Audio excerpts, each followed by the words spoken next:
எனக்கு ஆக்சுவலா கல்யாணத்துக்கு அப்புறம் தான் வரலன்றதே கிடையாது. ஆக்சுவலா நான் கல்யாணம் பண்ணி இப்போ ஒரு 2 மந்த்ஸ் தான் ஆகுது. எனக்கு முன்னாடி நான் சொன்னேன்ல ப்ராஜெக்ட் டு ப்ராஜெக்ட்டே நடுவுல பயங்கர கேப் எல்லாம் இருக்கு. பட் நெறைய பேர் அப்படி கிடையாது. ஒரு ப்ராஜெக்ட் முடிச்சு அடுத்த மாசமே அடுத்த ப்ராஜெக்ட் கமிட் ஆகி அடுத்த ஷூட்டிங் போக ஆரம்பிச்சுருவாங்க.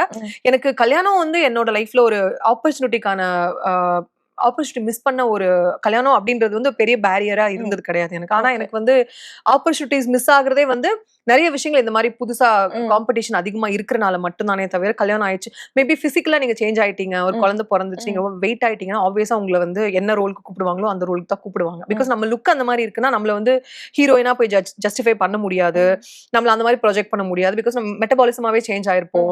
அந்த மாதிரி விஷயங்கள் இருக்கிறனால மேபி சேஞ்ச் பண்ணிருப்பாங்க. பட் கல்யாணம் ஆனா வந்து இப்போ அதெல்லாம் மாறிடுச்சு. முந்தி அதெல்லாம் இருந்தது. கல்யாணம் ஆயிட்டாங்கனாலே வந்து இவங்க ஹீரோயினால பண்ணக்கூடாதுப்பா, இல்ல இவங்க ரோலே பண்ணக்கூடாதுப்பா, அம்மா ரோல் தான் பண்ணணும் அப்படின்ற மாதிரிலாம் இருந்தது. பட் இப்போ வந்து பேஸ்ட் ஆன் யுவர் பிசிக் தான் எல்லாமே. இப்ப கல்யாணம் ஆயிட்டுமே அலியா மனசெல்லாம் கல்யாணம் 2 குழந்தை பிறந்ததுக்கு அப்புறமே ஹீரோயினா தானே பண்றாங்க. So it's just based on your talent and your time. Actually time தான் ரொம்ப முக்கியம் சினிமால. யா